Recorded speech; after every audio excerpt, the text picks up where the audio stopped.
मित्रों नमः शिवाय।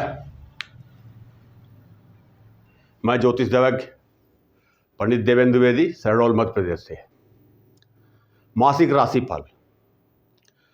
आज मैं आपसे बातें करूंगा वृश्चिक राशि। ये विश्लेषण जो है चंद्र राशि पर आधारित है और वृश्चिक राशि के जो जातक हैं उनके लिए तो है ही, पर जिनका जन्म वृश्चिक लग्न में हुआ है वो अगर अपनी कुंडली को विश्लेषण के अनुसार लग्न कुंडली के आधार पर देखें तो ज़्यादा अच्छा होगा। वैसे मैं हमेशा कहता हूं कि कुंडली, सिर्फ गोचर कुंडली को देख करके हम किसी निर्णय पर नहीं पहुंच पाते। हमें क्या करना चाहिए, क्या नहीं करना चाहिए, हम नहीं समझ पाते, उसकी जानकारी नहीं मिल पाती। हमेशा पहले तो जन्म कुंडली है, फिर नवमांश कुंडली, फिर चंद्र राशि पर आधारित गोचर कुंडली, फिर अष्टक वर्ग सारणी और फिर भिन्नाष्टक वर्ग सारणी। ये सूक्ष्म से सूक्ष्म विश्लेषण तक हमें पहुंचा देती है। अब पहले बात करते हैं लग्न कुंडली की। तो लग्न कुंडली जो है जन्म के समय ही निर्मित हो जाती है और उसमें जन्म से लेकर के अंतिम समय तक किसी न किसी ग्रह की महादशा, अंतर्दशा, प्रत्यंतर दशा चलती रहती है जो हमारे जीवन को प्रभावित करती है और स्थायी रूप से प्रभावित करती है। उसका जो फल होता है, फल तो दो ही प्रकार का होगा, शुभ या अशुभ। उसका जो फल होता है उस ग्रह का जिसकी महादशा, अंतर्दशा चल रही है, वो स्थायी रूप से होता है। तो बिना जन्म कुंडली को देखे हम आगे कैसे बढ़ सकते हैं, ये उचित नहीं होता। दूसरा, नवमांश कुंडली देखते हैं कि लग्न कुंडली में तो बहुत अच्छे योग बने हुए हैं, सब कुछ अच्छा अच्छा दिख रहा है, पर नवमांश कुंडली में जाकर के वो ग्रह अशुभ तो नहीं हो गया। और भी कई चीज़ों को देखा जाता है, कई बातों को समझा जाता है। तीसरा होता है गोचर कुंडली। तो गोचर कुंडली चंद्र राशि पर आधारित है। तो जो ग्रहों का वर्तमान समय में जो ग्रहों का गोचर होता है वो अस्थायी होता है। जैसे मंगल का गोचर अभी हो रहा है, 27 अक्टूबर से चालू हुआ, तो ये 42 दिन का गोचर होगा।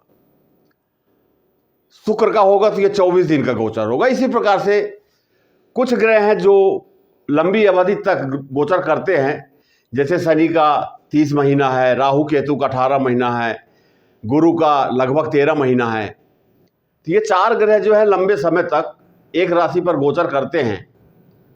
बाकी ग्रह जो हैं जल्दी जल्दी राशि परिवर्तन करते हैं। पर राशि परिवर्तन करने के साथ साथ होता क्या है कि गोचर में जो ग्रह, अब यहां पर हम एक उदाहरण के लिए मान लेते हैं कि गुरु कर्क राशि में है, नवम भाव में। वृश्चिक लग्न की कुंडली में गुरु कर्क राशि में उच्च के होकर के बैठे हैं, भाग्य भाव में। क्या जन्म कुंडली में गुरु की स्थिति ठीक है? तो गुरु की स्थिति को जानने के लिए हमको जन्म कुंडली का अध्ययन करना पड़ता है। यदि जन्म कुंडली में शुभ स्थान में है, अच्छे अंश पर है, किसी प्रकार से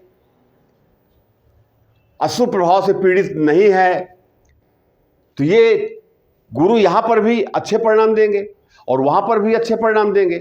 हो सकता है किसी जातक की गुरु की महादशा भी चलती हो, तो ये तो और अच्छा हो गया। अब गुरु उनकी कुंडली में योग कारक ग्रह की मारक ग्रह है, ये भी समझना चाहिए। तो ये स्थिति होती है गोचर और कुंडली की। इसके बाद हम आते हैं अष्टक वर्ग सारणी में। अष्टक वर्ग सारणी जो है, इसके बारे में मैं काफ़ी बातें किया हूं, पिछला वीडियो आपने देखा होगा। अष्टक वर्ग है क्या? अष्टक वर्ग से हम भाव को पहचानते हैं, भाव के बल को पहचानते हैं। ये भाव हमको कितना देगा। अष्टक वर्ग में सूर्य, चंद्रमा, मंगल, बुध, गुरु, शुक्र, शनि, ये 7 ग्रह जो हैं आपस में बिंदु देते हैं एक दूसरे ग्रहों को, और एक बिंदु भाव में आता है कोई भी, कहीं 26 आएगा, कहीं 28 आएगा, कहीं 32 आएगा, कहीं 18 आएगा। इस प्रकार से अंक लिखे हुए होते हैं, वहां ग्रह नहीं होते हैं। तो वो अंक जो है उस भाव को दिखाते हैं कि ये भाव कितना बली है। अब वो ग्रह जिसकी महादशा अंतरदशा चल रही है, या गोचर में जो ग्रह चल रहा है किस भाव में चल रहा है, वहां कितने बिंदु प्राप्त हो रहे हैं, इसे देख करके हम किसी एक निश्चय पर पहुंच पाते हैं कि भाव का बल भी अच्छा है, ग्रह का बल भी अच्छा है, गोचर में भी अच्छा है। तो ऐसी स्थिति में कोई भी ग्रह होगा वो 100% अच्छे परिणाम देगा।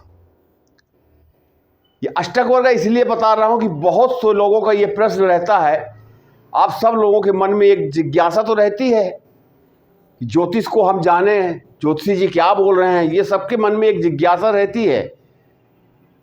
लेकिन वही एक प्रश्न आ जाता है कि जो गोचर में फल आदेश किया जाता है, विश्लेषण किया जाता है, उसका फल हमें पूर्ण रूप से नहीं मिल रहा है, या ये कहते हैं लोग कि कुछ भी नहीं हो रहा है। तो आधा अधूरा ज्ञान जो होता है हमेशा दुखदाई होता है। मेरा आपसे विनम्र निवेदन है कि यदि आप अपनी जन्म कुंडली, ग्रह, महादशा, अंतरदशा, गोचर, जो कुछ भी आप जानना चाहते हैं, किसी अनुभवी ज्योतिषी के पास, जिस ज्योतिषी के पास आपका विश्वास हो, वहां जा करके आप एक बार अच्छे से विश्लेषण करवा लें, तो फिर आपको समझ में आ जाएगा कि जो ग्रह गोचर में चलते हैं वो हमको कैसा परिणाम देंगे। कोई भी ग्रह हो, यह कहना भी ठीक नहीं है कि जिसकी महादशा अंतरदशा चलती है या जो गोचर में ग्रह चलते हैं सिर्फ वही हमको अच्छा या खराब परिणाम देंगे, ऐसा नहीं है। 9 के 9 ग्रह हमारे जीवन में उथल पुथल मचाते हैं। उसी का कारण है कि कभी कोई दिन हमारा बहुत अच्छा निकलता है, कभी हम मायूस हो जाते हैं, कभी न सोचा हुआ काम भी तत्काल हो जाता है, और कभी बहुत दिन से लगे हुए हैं पर कार्य नहीं होता है। कहीं रुका हुआ पैसा 20 चक्कर हम लगा रहे हैं, पैसा नहीं मिल रहा है, पर ऐसी स्थिति आ जाती है कि जो पैसा देने वाला वो घर स्वयं आकर के पैसा दे के चला जाता है। इन सब बातों की जानकारी जो है, जब आपको इसका पूरा ज्ञान होना चाहिए। अब अगर हम अष्टक वर्ग सारणी की बात करते हैं तो यहां पर 1 से लेकर के 24 तक ये कमजोर बिंदु हो जाते हैं। अब 24 के नीचे जितने अंक हमको प्राप्त होंगे जिस भी भाव में, उतने संकट हमारे सामने खड़े होते जाएंगे, उतनी समस्याएं, उस भाव से संबंधित जो प्रश्न होते हैं, उस भाव से संबंधित प्रश्न उतने ही जटिल होते जाएंगे, समस्याएं होती जाएंगी। और 24 से 28 के बीच में है तो यह सामान्य स्थिति हो जाती है। कुछ विद्वान 22 बिंदु भी मानते हैं कि 22 से 28 के बीच में है तो सामान्य स्थिति है। यह भी ठीक है कि जैसा पहले चल रहा था वैसे अभी चल रहा है, आगे भी ऐसे रहेगा। और 28 से अगर प्लस हो जाता है तो वो अति शुभ होगी। 28 से प्लस 32, 35, 38, 40, 42 कुछ भी हो सकता है। तो जितना ऊपर जाएगा 28 के ऊपर, वो भाव उतना ही बली हो जाएगा। उस भाव में गोचर करने वाला ग्रह या महादशा अंतरदशा में चलने वाला ग्रह उतना ही शुभ परिणाम देगा, उतना ही बली हो जाएगा। दूसरा महत्वपूर्ण बात कि अष्टक वर्ग सारणी में हम किसी शुभ योग या अशुभ योग को नहीं देखते हैं, हम उस भाव के बिंदु को देखते हैं और चल रहे ग्रह को देखते हैं। बिंदु के आधार पर हमारा विश्लेषण हो जाता है, बाकी चीजें हमको देखने की जरूरत ही नहीं है। बिल्कुल सामान्य प्रक्रिया है। फिर उसके बाद हम ये देखते हैं कि जिसकी महादशा अंतरदशा चल रही है जो लंबे समय तक है, या गोचर में जो भी है, जिस भी ग्रह की स्थिति जानना चाहते हैं आप, तो भिन्नाष्टक में जाकर के हम एक ग्रह के बारे में देख लेते हैं। तो वहां सूर्य का भिन्नाष्टक भी है, चंद्रमा का भी है, बुध का है, 7 ग्रहों का भिन्नाष्टक मिलेगा। भिन्नाष्टक में 8 बिंदु होते हैं।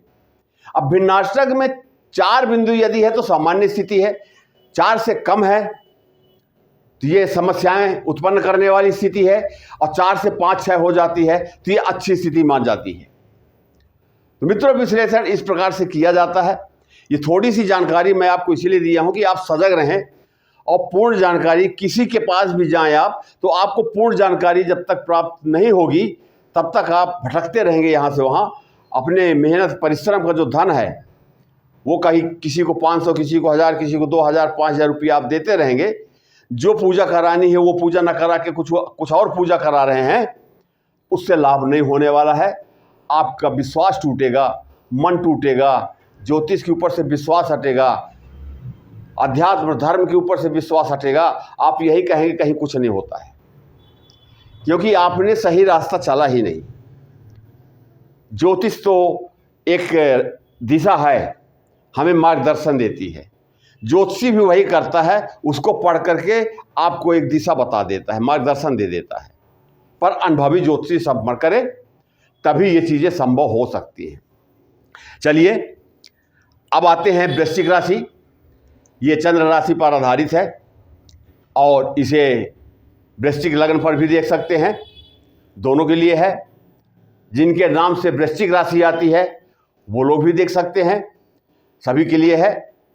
आते हैं, सबसे पहले हम सभी ग्रहों की बात करूंगा, लेकिन सबसे पहले हम सूर्य की बात करते हैं।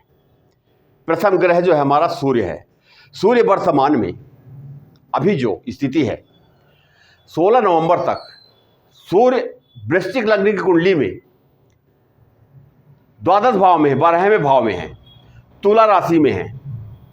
एक तो 12वां भाव जो है वो अशुभ भाव है, और तुला राशि सूर्यदेव की नीच की राशि है।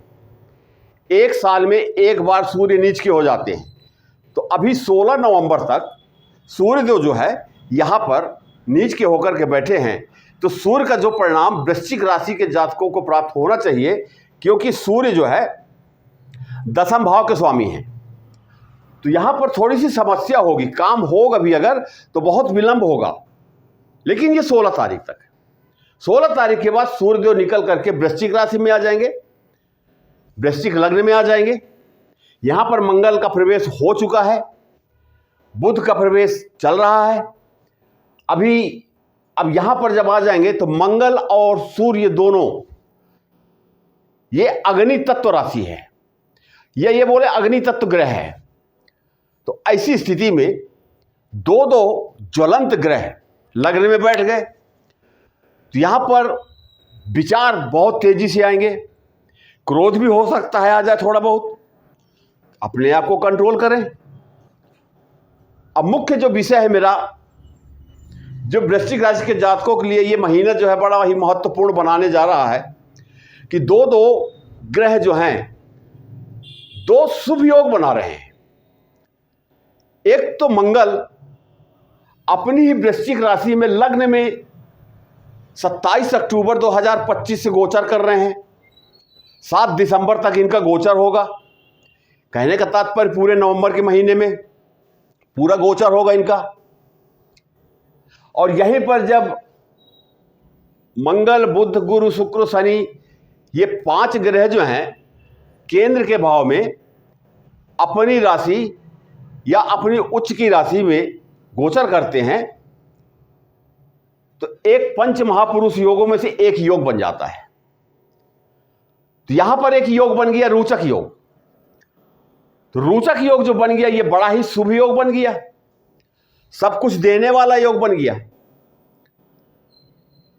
तो रोचक योग जो है एक राजयोग कहा जाए तो राजयोग बन गया।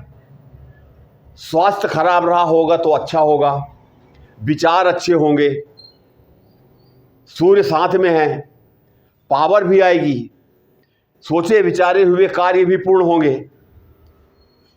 सूर्य जो है आत्मा का कारक है, मंगल ऊर्जा है, मंगल रक्त का संचार करता है, मंगल उत्साहित करता है, किसी कार्य करने के लिए प्रोत्साहित करता है।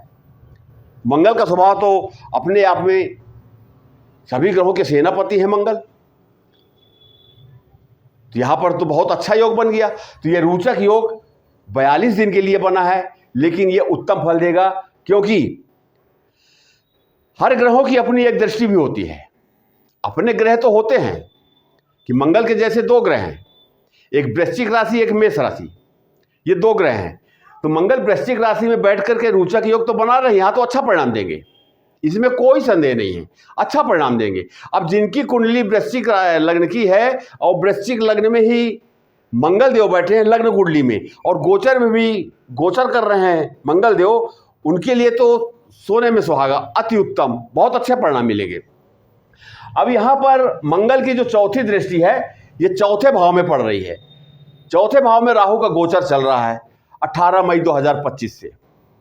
ये गोचर चल रहा है, ये लंबे समय तक गोचर चलेगा, 1.5 साल का गोचर होता है, 18 महीने का। अब यहाँ पर मंगल की जो चौथी दृष्टि पड़ रही है तो ये इस भाव को भी जागृत कर रहे हैं। मंगल धरती के, पृथ्वी के पुत्र कहे जाते हैं। मंगल का जब हम ध्यान करते हैं तो हमें हनुमान जी का ध्यान करना पड़ता है। तो धरती के पुत्र होने के कारण मंगल यहां पर जो प्रॉपर्टी से संबंधित कार्य करते हैं, जमीन का बेचना खरीदना, मकान का बेचना खरीदना, फ्लैटों का बेचना खरीदना, इन्वेस्टमेंट करना, वो अति शुभ होगा, बहुत ही अच्छे परिणाम देखने को प्राप्त होंगे। इसी प्रकार से वाहन मकान जो हम खरीदना चाहते थे, हमारी इच्छाएं अधूरी थी, वो भी पूरा हो गया।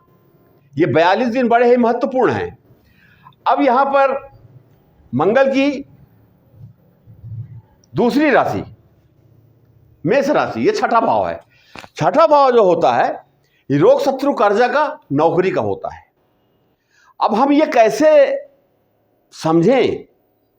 मंगल का गोचर तो ठीक है, अपनी जगह में बढ़िया है कि मंगल अपनी राशि को नुकसान नहीं पहुंचाएंगे, और छठे भाव के कारक भी हैं मंगल, तो वैसे भी नहीं पहुंचाएंगे। और मंगल को शत्रुहंता कहा गया है, ऋण मुक्तिदाता कहा गया है। तो जब इनकी अपनी ही राशि छठे भाव में है तो रोगों से मुक्ति मिलेगी, कर्ज कम होगा या पट जाएगा। अब नौकरी जो लोग करना चाहते हैं उनको नौकरी मिलेगी या नहीं मिलेगी, सरकारी मिलेगी या नहीं मिलेगी। तो ऐसी स्थिति में यहाँ पर बिंदु देखे जाते हैं, अष्टक सारणी में जाकर के बिंदु देखे जाते हैं, और बिंदु देखने के बाद यहाँ पर बिंदु देखे जाते हैं कि 1 से 24 है कि 24 से 28 है कि 28 से ऊपर है। अगर 28 से ऊपर है तो नौकरी करने वाले लोगों के लिए तो बहुत ही महत्वपूर्ण हो गया, उनको नौकरी मिलेगी, बिल्कुल मिलेगी। ये 42 दिन में उनको नौकरी पक्की मिलेगी, इसमें कोई संदेह नहीं है। लेकिन दूसरी तरफ कर्ज बढ़ जाएगा, शत्रुता बढ़ जाएगी, रोगों की समस्याएं होंगी। हर भाव कुछ शुभ फल देता है तो कुछ अशुभ फल देता है। अब यहां पर सूर्य की अगर हम बात करते हैं तो द्वादश भाव में बैठे हैं, तो जो विदेश में रहने वाले लोग हैं या विदेश से आयात निर्यात का काम करते हैं उनके लिए अच्छा है। यहीं पर शुक्र भी बैठे हैं, शुक्र की बात आगे करूंगा मैं, तो ये स्थिति बढ़िया बन जाती है। पर द्वादश भाव है, हॉस्पिटल का खर्चा, कोर्ट कचहरी का खर्चा, उटपटांग खर्चा जो हमारे कल्पना से परे रहता है, हम नहीं जानते खर्च होगा पर हो जाता है। ऐसी स्थिति परिस्थितियां बन जाती हैं कि हमको खर्चा करना पड़ता है, ना चाहते हुए, नहीं है तो लेकर के खर्चा करना पड़ता है, ये स्थिति होती है। तो ये मंगल की दूसरी राशि हो गई, ये भी ठीक है।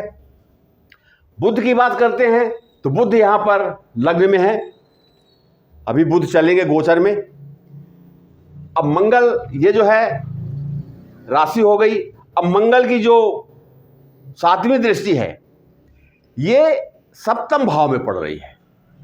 वैसे ये बता दो कि मंगल यहां पर अगर गोचर कर रहे हैं तो ये अभी वर्तमान में गोचर में ये मंगली कुंडली हो गई, मंगल दोष हो गया। जिनको विवाह करना है वो अच्छे से अपनी कुंडली को जांच करवा ले, किसी से दिखवा ले। पर ये अस्थायी रहता है, ये 42 दिन ये गोचर रहेगा, तो 42 दिन मंगल मांगलिक कुंडली बनाएगा, उसके बाद ये धनु राशि में आ जाएंगे। तो यहां पर 7वीं दृष्टि पड़ने से ये व्यापार का भाव है, दाम्पत्य जीवन का भाव है। तो यहां पर भी मंगल की 7वीं दृष्टि पड़ने से ये भाव भी जो है पति पत्नी के बीच में जो अनबन थी वो ठीक होगा, दाम्पत्य जीवन सुखी मंगलमय होगा, व्यापार, साझेदारी का व्यापार या व्यापार, उसमें सफलता मिलेगी। और मंगल की 8वीं दृष्टि जो है अष्टम भाव में पड़ती है, आयु और मृत्यु का भाव, बुध की राशि मिथुन राशि। ये गड़ा हुआ धन, गड़ा हुआ धन का मतलब ये न समझिएगा कि किसी पीतल या तांबे के पात्र में सोना चांदी को लपेट करके और गाड़ दिया गया, उसकी बात मैं कर रहा हूँ। जी नहीं, गड़ा धन का मतलब है कोयला, एल्युमिनियम, बॉक्साइट, आयरन ओर, खनिज जो भी है, जो जमीन से हम खोद करके निकालते हैं, तो लगभग जो सामग्री है वो हमें धरती माता ही से प्रदान होते हैं। तो ऐसे व्यापारियों को अचानक धन लाभ हो सकता है, लॉटरी से लाभ हो सकता है, सट्टा जुआ से लाभ हो सकता है, रुका हुआ पैसा वापस आ सकता है, ये भी हो सकता है। अब ये तो मंगल की बात है कि मंगल की मैंने दृष्टि बताई आपको और राशियां बता दी। अब आते हैं, मंगल यहां रोचक योग बनाए तो एक योग तो ये बन गया। दूसरा, शुक्र जो है तुला राशि में, ये 2 नवंबर से लेकर के 26 नवंबर तक, अभी जब मैं वीडियो बना रहा हूं आज 29 अक्टूबर है, अभी शुक्रदेव कन्या राशि में है, पर 2 तारीख को 2 नवंबर को ये तुला राशि में आ जाएंगे, द्वादश भाव में। ये शुक्र की ही राशि है। तो जब 6, 8, 12 में अपनी ही राशि में कोई ग्रह बैठ जाता है तो ये विपरीत राजयोग बन जाता है। अब तुला राशि में शुक्र की राशि है, शुक्रदेव यही द्वादश भाव में बैठ गए तो ये विपरीत राजयोग बन गया। तो विपरीत राजयोग भी राजयोग ही है, सौंदर्य का कारक ग्रह। और द्वादश भाव में शुक्र तो वैसे भी अच्छे परिणाम देता है। तो यहां पर जो भी जातक हैं वृश्चिक लग्न के, वृश्चिक राशि के, उनके लिए यह उत्तम समय है। ये भी सब कुछ प्रदान करने वाला ग्रह है। शुक्र शुभ ग्रह, बहुत ही अच्छे परिणाम देने वाला है, विपरीत राजयोग बनाया है। इसलिए मैं कह रहा हूं कि मंगल और शुक्र दोनों ग्रहों का जो परिणाम नवंबर 2025 को देखने को मिलेगा, वृश्चिक राशि के लोगों को उत्तम होगा, सुंदर होगा, जीवन सुखमय मंगलमय होगा। लेकिन फिर मैं कहूँगा कि अपनी जन्म कुंडली का एक बार अवलोकन अवश्य करवाएं, उसे जरूर दिखवाएं। शनि की बात तो मैं कई बार कर चुका हूँ। शनि महाराज मीन राशि में हैं और गुरु के नक्षत्र में गोचर कर रहे हैं। मीन राशि में 7.5 का दूसरा चरण चल रहा है, अभी बकरी अवस्था में है 28 नवंबर तक। इसके बाद मार्गी हो जाएंगे, उसका वीडियो अलग से बनेगा। राहु केतु लंबे समय तक, राहु कुंभ राशि में, केतु सिंह राशि में, ये पूरी कुंडली जो है बताया मैं। अब यहाँ पर थोड़ा सा बात कर लेते हैं गुरु की। गुरु यहाँ पर नवम भाव में, भाग्येश, भाग्य का भाव, नवम भाव में उच्च के होकर के बैठे हैं। तो पूरी कुंडली का अगर हम विश्लेषण करते हैं तो बहुत ही रोचक कुंडली हो जाती है। अब गुरु यहाँ पर सबसे पहले तो इस भाव को प्रभावित करेंगे। ये धर्म का भाव है, पिता का भाव है। तो यहाँ पर पिता से अच्छे सहयोग बनेंगे, मिलेंगे। धार्मिक कार्यों में अधिक समय दें या होगा। तो ये यहाँ पर बैठ करके गुरु इस भाव को जागृत करेंगे, भाग्योदय होगा। और भी जो कार्य हम करते हैं जहाँ हमारा भाग्य साथ नहीं दे रहा था, उस क्षेत्रों में गुरु की कृपा से हमारा भाग्य जागृत होगा। ये भी 7 दिसंबर तक यही रहेंगे, 4 दिसंबर तक। 4 दिसंबर को फिर ये वापस चले जाएंगे मिथुन राशि में। अब यहाँ पर गुरु की जो 5वीं दृष्टि है, तो ये गुरु की 5वीं दृष्टि मंगल के ऊपर पड़ रही है। और सूर्य जो यहाँ पर आ जाएंगे 16 तारीख को, तो मंगल सूर्य बुध 3 ग्रह हो जाएंगे। तो यहाँ पर जब पांचवी दृष्टि पड़ेगी तो ये तीनों ग्रह जो है और बली हो जाएंगे, शक्तिशाली हो जाएंगे। रोग से मुक्ति तो मिलेगी, छुटकारा तो मिलेगा।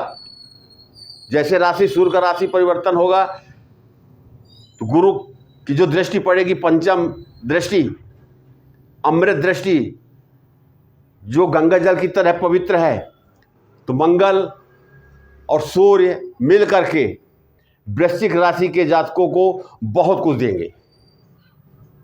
गुरु के आदेश को कोई भी ग्रह जो है नकार नहीं सकता, ना ही नहीं कर सकता। अब गुरु की जो सातवीं दृष्टि है तीसरे भाव में है, मकर राशि में, तो शनि की 7.5 जो चल रही है तो मीन राशि में है। और शनि यहाँ पर, शनि का जो ये राशि है मकर राशि, यहाँ गुरु की 9वीं दृष्टि पड़ रही है। ये परिश्रम पराक्रम का घर है। अब यहाँ पर जब दृष्टि पड़ती है तो वृश्चिक राशि के जो जातक मेहनत कर रहे थे, परिश्रम किए, आज से पहले उन्हें जो उचित परिणाम मिलना चाहिए वो परिणाम प्राप्त नहीं हो रहे थे, लेकिन अब गुरु की कृपा से अच्छे परिणाम, पीछे किए हुए मेहनत को, कार्यों को लेकर के हम देखें तो अच्छे परिणाम देखने को मिलेंगे, रिजल्ट्स अच्छे आएंगे। क्योंकि शनि भी यहाँ पर अभी शांत हैं, कि शनि भी गुरु के नक्षत्र में, गुरु की राशि में गोचर कर रहे हैं तो शांत हैं। तो यहाँ पर भी गुरु जो है सब कुछ देने वाले हैं। ये गुरु की नीच की राशि भी है, यहाँ सब कुछ देने वाले। परिश्रम, मेहनत तो हर क्षेत्र में करनी पड़ती है। जितनी मेहनत करेंगे, परिश्रम करेंगे, उतनी ही आय हमारी बढ़ेगी, हमारी सुख सुविधाएं हमारी बढ़ेगी, पूर्ति कर पाएंगे हम। अब गुरु की 9वीं दृष्टि देखिए, पंचम भाव, ये मीन राशि, यहीं पर शनि गोचर भी कर रहे हैं। अब कितना अच्छा समीकरण है देखिए कि शनि गुरु के नक्षत्र में, शनि गुरु की मीन राशि में, शनि का बकरी होना, तो मैं तो ये कह सकता हूं कि 28 नवंबर तक जिनके ऊपर 7.5 चल रही है, विशेषकर मीन राशि, वो निश्चिंत रहें, उनको अच्छे परिणाम देखने को प्राप्त होंगे। शनि का कोई प्रकोप अभी वर्तमान में नहीं होगा, 1 महीना। अब यहां पर ये पंचम भाव जो है, ये विद्या बुद्धि संतान का भाव है, लॉटरी का भाव है, म्यूचुअल फंड का भाव है। हम जो इन्वेस्ट करते हैं मासिक या त्रैमासिक, वार्षिक आय के लिए कि हमको लाभ हो, उसका भाव है। फिल्मी दुनिया के कलाकार, टीवी के कलाकार, गायक, गीतकार, संगीतकार, प्रेम संबंध, इसका भाव है कि पंचम भाव से संबंधित जो भी विषय हैं उसको भी गुरु की कृपा से अच्छी उन्नति प्राप्त होगी। गुरु की 2 राशियाँ हैं, धनु राशि और मीन राशि। तो धनु राशि धन भाव में है। धनु की धन राशि, धनु राशि धन भाव में होने के कारण पैसे की कमी नहीं होगी, धन की कमी नहीं होगी, धन आएगा। धन कहाँ से आएगा? मंगल की वजह से, अष्टम भाव से। यहाँ पैसा इकट्ठा होगा और यहाँ कार्य में सिद्धि प्राप्त होगी, यहाँ धन इकट्ठा होगा, यहाँ से हम निकासी करेंगे। ये स्थिति बनती है पूरी कुंडली की। बड़े ही अध्ययन करने के बाद, विश्लेषण करने के बाद आप तक ये प्रोग्राम पहुंचाने का हम प्रयास करते हैं। हमेशा की तरह आपसे निवेदन करूंगा कि जो लोग फ़ोन करते हैं, स्वागत है, फ़ोन करें वो, और अपनी जो समस्याएं हैं उसे गोपनीय रखें। पहले मुझसे न बताएं, क्योंकि समस्या आपकी है, आपकी कुंडली में है, और मैं जब देख लूँगा तो मैं स्वयं आपसे बातें करूँगा। यदि कोई प्रश्न शेष रह भी जाता है तो आपसे बात करने के बाद मैं स्वयं बोलता हूँ कि आप का कोई प्रश्न हो तो पूछ लीजिए। इसके साथ साथ आप किसी समस्या से परेशान हैं, ज्योतिषी परामर्श चाहते हैं, तो अपना नाम, जन्म तारीख, जन्म समय, जन्म स्थान, जिला, प्रदेश और देश दिए गए व्हाट्सएप नंबर में आप मैसेज कर दीजिए, मैं स्वयं आपको फ़ोन लगाऊंगा। ये हो गया। और मेरे तो बहुत छोटा सा ज्ञान है मेरे को ज्योतिष का, मैं कुछ भी नहीं जानता, पर भगवती सरस्वती गुरु की कृपा से जो छोटा सा ज्ञान है, थोड़ा सा ज्ञान है, उसी को लेकर के मैं आपके सामने आपसे अपनी बातों को शेयर करता हूँ। भद्दी भद्दे वीडियो देखने के लिए, जो नहीं देखना चाहिए वो देखने के लिए उसे देखते भी हैं, लाइक भी करते हैं, सब्सक्राइब भी करते हैं। उससे जबकि मानसिकता ही खराब होती है, मानसिकता शुद्ध नहीं होती। और किसी भी ज्योतिषी का जो आप प्रोग्राम देखते हैं तो कुछ ना कुछ तो ज्ञान आप प्राप्त कर लेते हैं। उसको लाइक करना, सब्सक्राइब करना आप उचित समझते हैं, पर यह धर्म से जुड़ी हुई चीज़ जो है कि जो जन जन तक पहुँचे उसको लाइक नहीं करते, सब्सक्राइब नहीं करते। मेरा निवेदन है आपसे, आपको जिसको लाइक करना है कीजिए, कोई रुकावट नहीं है, कोई मना नहीं कर रहा है। लेकिन ऐसे वीडियो को भी आपको लाइक कर देना चाहिए, जिससे हम लोग जो इतनी मेहनत करके आप तक आते हैं तो हमारा मनोबल भी बढ़ जाए। तो प्लीज़ लाइक कर दीजिए, सब्सक्राइब कर दीजिए, अपने ग्रुप में शेयर कर दीजिए, घंटी के बटन को टच कर दीजिए, सेलेक्ट को ऑल कर दीजिए। मेरे जितने भी वीडियो हैं वो सब आपको प्राप्त हो जाएंगे, और जो नए नए वीडियो में डालते रहता हूँ वो आपके पास तुरंत हाजिर पहुँच जाएंगे।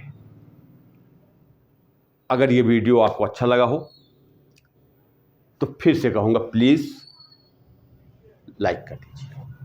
इन्हीं शब्दों के साथ मैं अपनी वाणी को विराम देता हूँ। नमः शिवाय।